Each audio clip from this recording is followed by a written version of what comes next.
When I was at school, I remember that there was clay, and I remember the excitement of going to find the clay, and it was time to make our annual Hanukkah.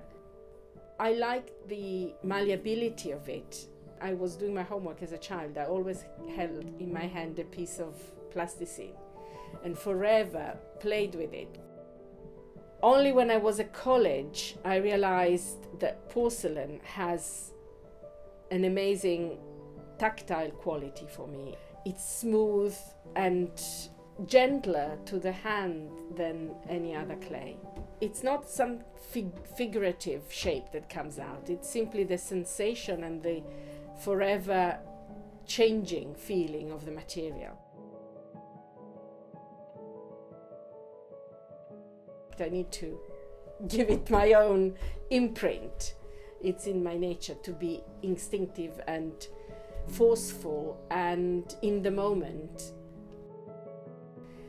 And in the glazes, I think probably by the fact that I'm a chemist helps. I want to get rich layers and pooling of color that can only be achieved with multiple layers, and I want a surprise every time I open the kiln. Alongside the ceramics, I have started drawing and sketching again. So they both fulfill me. And I wanted to understand who was me, what was my personal voice in ceramics. I liked spirals. Why did I like spirals? Possibly because in the synagogue in Genoa, where I grew up in Italy, there were columns that were in a spiral shape, wooden columns. And those patterns stayed in my mind as I grew up and left a mark. And I realized that a huge influence is the color of the sea and the walks along the sea that I did in my hometown all my life.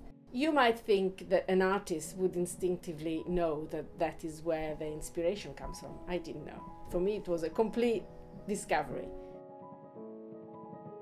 But I have fed my family into my plates, on my plates, for many years now.